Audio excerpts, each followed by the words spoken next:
गुरुर्विष्णु गुरुर्देवो महेश्वर गुरुर्साक्षात् परं ब्रह्म तस्मै श्री गुरुवे नमः।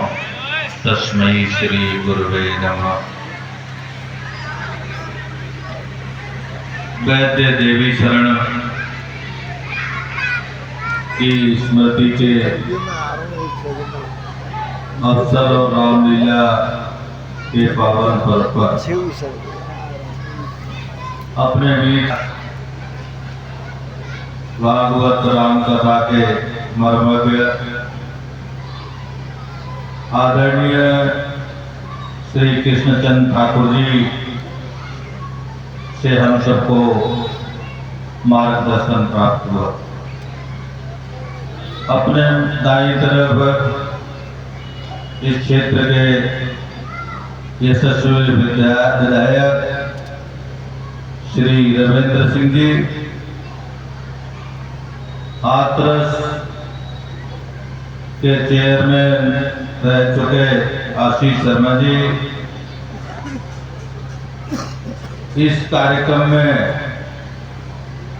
आने का मुझे अवसर प्राप्त हुआ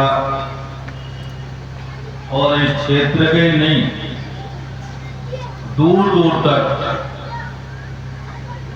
जिनकी ख्याति है और विशेष रूप से मानव को स्वस्थ निर्मल जीवन देने का जिनका संकल्प है और जिनका पूरा समर्पण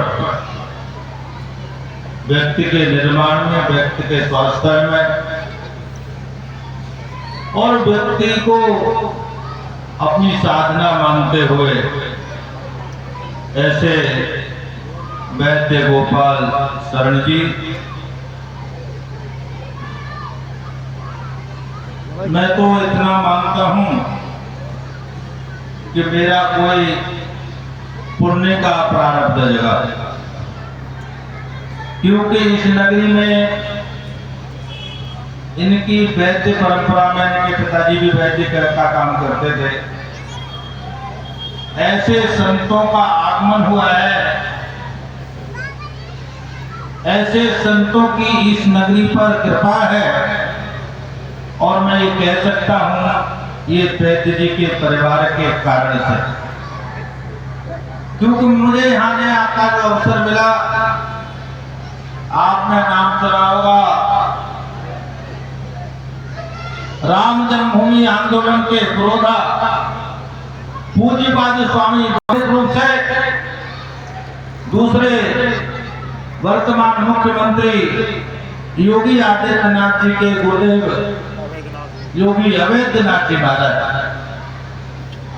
लेकिन उनको भी एक बात देख दिया जाए कि राजनीतिक थे, लेकिन पूज्य स्वामी वामदेव जी महाराज का जीवन केवल देश और धर्म के लिए एक एक क्षण, एक एक पल समर्पित था और उनकी सेवा का दायित्व इस गर्ग परिवार ने निभाया और उनकी अधिक से अधिक सेवा की। और जब मुझे ये पता लगा कि इतने प्राचीन काल के वैद्य संतों की सेवा करते हैं, तो मैं बिना सोचे समझे चला है और जब वो विजयगढ़ के कोने पे खड़े होकर पूछा तो मैंने कहा कि भाई यहाँ वैद्य जी से मिलना है, नाम भूल गया मैं। तो लोगों ने पूछा कि यहाँ बताया गया बहुत वैद्य, किस वैद्य से मिलना है? तो मैंने कहा वहाँ महात्मा जाते रहते हैं। बोले फिर ठीक है, गर्ग जी के यहाँ चले जाओ, पेट्रोल पंप के सामने उनका स्थान है। वास्तव में आज मुझे एक बात याद आती है और मैं कहूंगा वैद्य जी से वो तो अपने कान बंद कर ले, लेकिन आप सबके लिए एक बात बहुत महत्वपूर्ण है।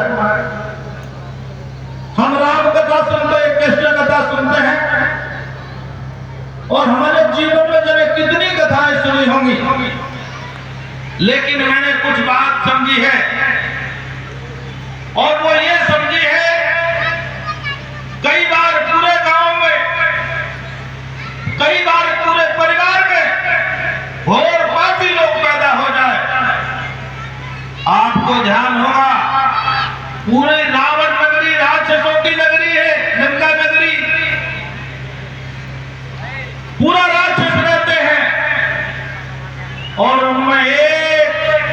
पुण्य आत्मा रहता है और जिसका नाम विभीषण है। और ऐसे ही एक कौरवों के दल में, कौरवों के पांडवों के बीच में एक विदुर जी पुण्य आत्मा रहते हैं, जिसके कारण से कौरवों का विदुर जी का सम्मान करते हुए कुछ नहीं बिगड़ता। और जब तक विभीषण लंका में रहता है तब तक रावण का भी कुछ नहीं बिगड़ता। और जिस दिन विभीषण लंका छोड़ देता है और उस दिन के बाद रावण का कोई वंश नहीं रहता। आज तक हम रावण को पुतले के रूप में दहन करते हैं, रोज जलाते हैं। और हम देखते हैं जब तक कौरव खूब उत्पात करते हैं, पापाचार करते हैं, और जब तक विदुर जी रहते हैं तब तक कौरवों का भी कुछ नहीं बिगड़ता। आप सब जानते हैं इस बात को। और जिस दिन विदुर जी कौरवों का साथ छोड़ देते हैं तो कौरवों का सर्वनाश हो जाता है। हमको कई बार पता नहीं होता, लेकिन मैं अपने अंदर से जो मेरे मन में आया वो बात बोल रहा हूं। आपके शहर में कैसे कैसे पुण्य लोग रहते, पुण्यशाली लोग रहते हैं, जिनके कारण से लोग दूर दूर से चले आते खींचे हुए। और वैद्य जी अपने शायद परिवारजनों से भी अधिक तन्मयता के साथ संतों की सेवा करते हैं और सारे संतों का पुण्य आपके विजयगढ़ के लिए लाते हैं। ऐसे पुण्यशाली जरा एक बार वैद्य जी के लिए जोर से ताली बजाओ, स्वागत को ताली लो। और मैं तो ये कहूंगा 90-91 नहीं, ये पहली शुरुआत है रामलीला की। 90 रामलीला तो राम के संघर्ष के लिए हुई, रामलला के भव्य दिव्य मंदिर बनने के लिए हुई। और 91 जो एक जो है वो राम राज्य की स्थापना के लिए प्रारंभ हुई है। यहां से राम राज्य की स्थापना होगी विजयगढ़ से। विजयगढ़ को वालों को याद रखना चाहिए 190वीं जब रामलीला है विजयगढ़ में हो तो पूरे विश्व में राम जी का ही झंडा हो, ऐसा हम लोग भगवान से प्रार्थना करें। पूरे विश्व में राम का झंडा फहरा। वास्तव में मैं तो बहुत ज्यादा गदगद हूं। अगर गर्ग साहब कहते तो मैं नहीं मानता था, मेरा स्वभाव खराब है। वैद्य जी की अगर रामलीला की प्रशंसा करते मैं बिल्कुल नहीं मानता। लेकिन एक नेता और वो भी हाथरस का अगर प्रशंसा कर रहा है तो वास्तव में प्रशंसा नहीं है, बंद नहीं है। नहीं तो भाई मुझे कहने में कोई आपत्ति नहीं है। रामलीला रासलीला में बदल गई है, रामलीलाएं और लीला में बदल गई है। मैं यहां पर इन शब्दों को प्रयोग नहीं करना चाहता। मैंने अनेकों रामलीलाओं के नाम पर जो ढोंगा नाट्य करते थे उत्तर प्रदेश में मैंने बंद कराई है। एसएसपीओ को फोन कर करके बंद कराए हैं कि रामलीला के नाम पर राम का अपमान ये जो लोग हम सहन करते हैं तो हमसे ज्यादा बड़ा कोई पापाचारी नहीं होता। हम बैठे बैठे राम जी को हंसी का पात्र मानते, राम जी का उपवास होता है और हम सुनते हैं तो ये बड़ा दुखदाई है। लेकिन गर्ग साहब ने, वैद्य जी परिवार ने आपको ऐसा अवसर दिया है कि बड़ी शालीनता के साथ, मर्यादा के साथ रामलीला का मंचन होगा।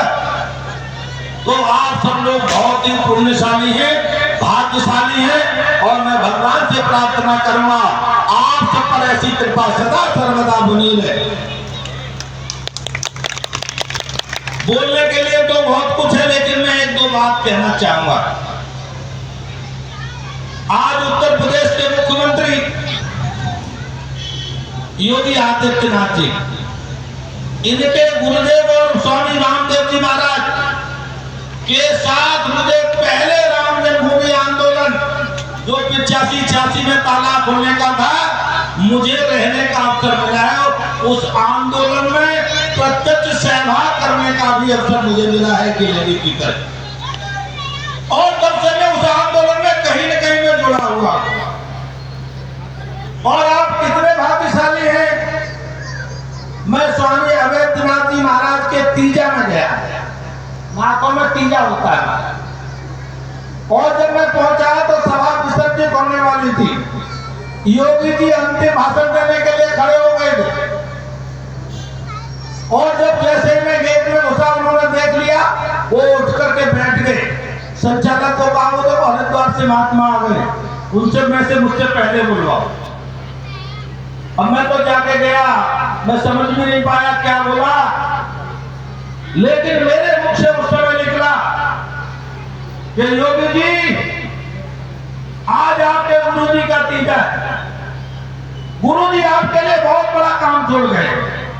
मैंने उनके हृदय की वेदना देखी है, राम की दुर्दशा देख करके वो दुखित होते थे, और ये आज तीजा है, उनका शरीर शांत होने के बाद तीसरा दिन है। आज आपको संकल्प लेना होगा, और हम सब आपके साथ हैं, और हम सभी नहीं पूरे देश के लोग साथ हैं कि राम जी का भव्य दिव्य मंदिर बनाने का काम आपको है, और आपको ये पूरा करना होगा। जब तो मैंने भावनाओं में कहा, लेकिन मुझे नहीं मालूम था कि वास्तव में इनके मुख्यमंत्री काल में ही ये पूरा होगा। तो ये उत्तर प्रदेश का वास्तव में सौभाग्य का अवसर जगह है, और रामलला अपने गर्भगृह में विराज गए, और आप तो मेरा मन और प्रसन्न हो गया। रामलला का छाया चित्र सबको भेंट किया गया, तो मुझे ये देख करके समझ में आया कि राम विजयगढ़ की, जैसा कि विजयगढ़ का नाम है, पूरे विश्व पर रामलला की विजय पताका फहराने की संकल्प आप विजयगढ़ के लोगों को लेना होगा, और आपको संकल्प लेना है। काम राम जी का है, राम कराएंगे। ये बात मैं इसलिए कह रहा हूं, मैंने कई बार अनुभव किया है। एक अनुभव बता देता हूं, जब 85-86 में रामलला के ताला खुलने के आंदोलन में विश्व हिंदू परिषद के प्रतिनिधि जब राजीव गांधी सरकार से राजीव से मिले थे, तो उस समय पहला आंदोलन था संघ परिवार का, सामाजिक आंदोलन, पहला आंदोलन था राम जी का आंदोलन। तो कल्पना नहीं थी किसी को, तो राजीव गांधी से कहा कि हमारे रामलला ताले में बंद है, उनका पूजन नहीं होता, बंधन नहीं होता। तो राजीव गांधी ने सत्ता के अहंकार से जो जवाब दिया, वो कोई नेता जवाब नहीं दे सकता, और उसने कहा मैंने ताला नहीं लगाया, जो मेरा ताला खोलने की ड्यूटी है, ताला वाला खोलने का काम मेरा काम नहीं है। पूरे देश में निराशा छा गई, सारे संत छोड़ छोड़ के भाग गए। सबसे छोटा उस समय मैं ही था, तो सबसे छोटे को बलिदान करने के लिए मुझे जिम्मेदारी दी गई। और मैं आपको बताता हूं, मैंने उससे पहले कभी मंच पर भाषण नहीं दिया, और मुझे आदेश कर दिया गया, जाओ आप मंच का भी भाषण दो, राम जी के अयोध्या के प्रतिनिधि बनकर भाषण दो, और इस यात्रा का प्रबंधन का काम भी आप ही करना है। मुझे खूब ध्यान है, पहली सभा धनौरा मंडी में की, दूसरी सभा थी रात्रि को ठीक 9-10 बजे बज गए थे अमरोहा में। और पता नहीं राम जी का काम कैसे होता है, हमको लगता है, हमको भी आज याद आता है कि मुझ छोटे से व्यक्ति से, मुझ छोटे से जंतु से भगवान ने कैसे काम कराया। 25,000 लोगों ने रामलीला ग्राम में, बच्चा बूढ़ा जवान सबने आत्मधागा संकल्प कर लिया, अगर मेरे रामलला मुक्त नहीं होंगे तो हम इस बार की रामनवमी नहीं मनाएंगे, और प्रभुदत्त ब्रह्मचारी के साथ हम जहां होंगे जिस हाल में हमें आग बधा करेंगे। अगले दिन सारे समाचार पत्रों की पहली न्यूज थी और 10 दिन में काम हुआ। सुबह से शाम तक 5 सभाएं होती थी। 5 सभाओं में केवल एक ही सत्य होता था, हमारे रामलला अगर मुक्त नहीं हुए तो मैं आत्मदाह करूंगा, जहां होगा जैसे होगा। 5-10 दिन में लोगों आत्मदाह का संकल्प किया, आत्मदाह का संकल्प लिया। राजीव सरकार हिल गई और राजीव गांधी की बड़ी मजबूत सरकार थी और वो राजीव गांधी की सरकार हिल गई और उन्होंने आनंद फानंद में ताला खुलवा दिया। तो मैं ये बात इसलिए याद दिला रहा हूँ, केवल आप मुट्ठी भर के संकल्प करो, आपके सामने अब रास्ता तैयार है। आप पूरे विश्व को आपकी जरूरत है, पूरा विश्व आपकी तरफ देख रहा है, केवल अयोध्या की तरफ देख रहा है, केवल भारत की तरफ देख रहा है। हमको केवल संकल्प लेने की जरूरत है जनता के साथ। तो राम राज्य की पूरे विश्व में स्थापना हो और पूरे विश्व का गुरु बनने की साहस केवल भारत में हो, तो भारत विश्व गुरु बने। ऐसी भावना के साथ हम यहाँ रामलीला करेंगे तो निश्चित रूप से हमें सफलता मिलेगी। 1-2 बात और कहते हुए मैं अपनी वाणी को विराम दूंगा। रामलीला से, राम कथा से हम 2-3 बातें जरूर सीख लें। मैं नम्र निवेदन करूंगा, मैं किसी के आगे हाथ जोड़ने को तैयार नहीं होता, लेकिन मैं आप सबसे, आप राम के भक्त, मैं आपसे निवेदन करूंगा, आपने अगर राम की लीला पे ध्यान नहीं दिया, क्या राम की लीला, राम जी जब बन जाते हैं तो जानकी को भूल जाते हैं, वहां के ऋषि मुनियों को भूल जाते हैं, उनको याद आती है जो सबसे उपेक्षित है, वो सबरी याद आती है। सबरी को मां कहते हैं। आपको ध्यान होना चाहिए, जब वो वनवास जाते हैं तो केवट याद आता है, निषाद राज वो से दोस्ती करते हैं। हम जिनको आज छोटा ऐसा भाव रखते हैं, अगर ये भाव हमने हृदय से नहीं निकाला तो हमसे बड़ा कोई पाप नहीं करता। तो मैं निवेदन करूंगा आप सबसे, छोटे बड़े का भाव अपने हृदय से निकाल दे। हम सब हिंदू हैं, हम सब सनातनी हैं, हम सब राम के बंधन हैं और राम ही हमारे आदर्श है। बस केवल इतना अंतर है, राम जन-जन के राम है, हर के राम है। कुछ लोग अपने को राम को अपने का पिता मानने को तैयार नहीं है, कुछ लोग अपने को राम को पूर्वज मानने को तैयार नहीं है। लेकिन हम लोग जो मानते हैं, हमारी जिम्मेदारी है कि राम जी के आचरण को हम स्वीकार करें। वास्तव में जिन्हें हमने उपेक्षित किया है, हमने गिरवासी वनवासी जिन्हें शूद्र कहा है, उनको हम गले से लगाएं, उनको हृदय से लगाएं, राम जी आपसे खुश हो जाएंगे। ये हम कहते हैं, यह साधु कहता है कि अगर आपने पतित को गले लगाया, वह आपसे राम जी जरूर खुश हो जाएंगे। चाहे एक बार आपने कथा नहीं सुनी हो, तो मैं पुनः राम जी आपसे चाहते हैं कि आपने एक कथा शुरू की है आज से, ठीक है, रामलीला पहली शुरू राम राज्य की स्थापना के लिए। तो मैं पुनः, क्योंकि बहुत समय न लेते हुए सभी को कहीं कहीं जाना है, तो मैं पुनः विजयगढ़ वासियों को, क्षेत्र वासियों को बहुत बहुत शुभकामनाएं देते हुए और आशीर्वाद देते हुए, भगवान आपको शक्ति दे, सामर्थ्य दे और जैसे हमारे वैद्य जी हैं, ऐसे सारे वैद्यों के हृदय में ऐसा ही भाव विराजे कि जो तपस्या पहाड़ों पर संत करते हैं, जैसे स्वामी वामदेव जी महाराज की तपस्या के बल पर राम अपने भवन में आए और विजयगढ़ की पूरे विश्व में ख्याति है। पुनः संत आपको सदा सर्वदा आशीर्वाद देते रहे, राम की कृपा बनी रहे। मैं पुनः अपनी वाणी को विराम देता हूँ और साथ